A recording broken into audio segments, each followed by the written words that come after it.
Okay, welcome back here to the Hill on NewsNation. Live look at Capitol Hill, where the border battle could potentially turn into a budget battle.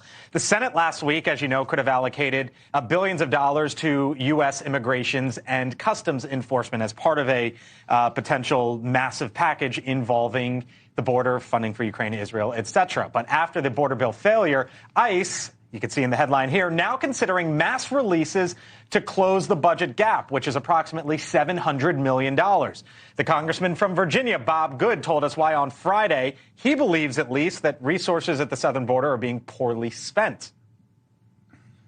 The reason why they don't have enough resources is because they're spending those resources to process more illegals into the country as quickly as they can. There's no reason to give Biden and Mayorkas more money to bring more illegals into the country as quickly as possible. They're not using it to enforce. They're not returning anyone. They're not detaining anyone.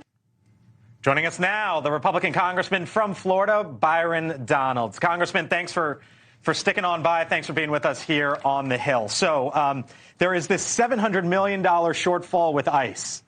You could have had $20 billion last week for a budget deal. So how do you square potentially mass releases because of a budget shortfall with the decision that Republicans like yourself made just the other day? I don't square that at all. The reason why the administration is now going to this policy of mass releases is because they've wanted this crisis at the southern border the entire time. If they weren't diverting so many staff hours and resources to processing people into the United States, you wouldn't need ICE to be working in overtime to actually affect deportations. Deportations, mind you, which are a drop in the bucket of the now 7+ million people that are in our country when they should not be here in the first place. This is not a problem of House Republicans. This is a problem of the Biden administration and the terrible policy they've brought to the United States.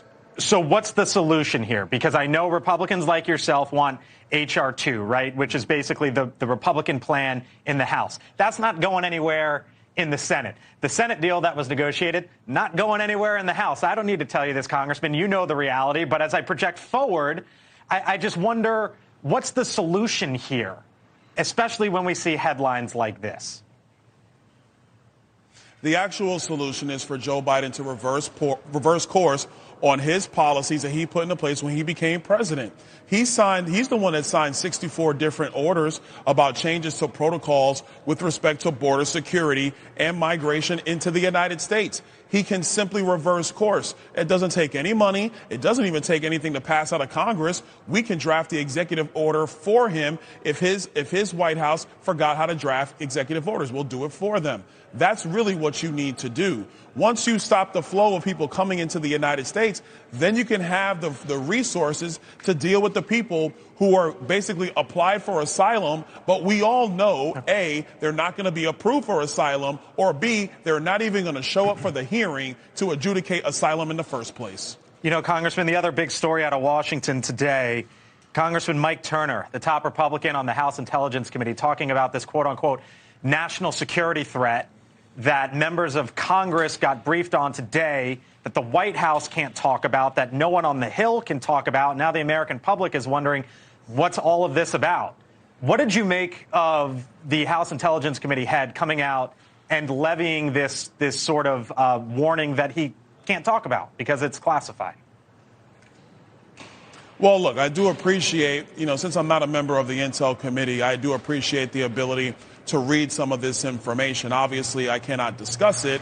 But what I would say is that the information that I read isn't going to cause me any clear and present alarms to the American people. It's simply not that.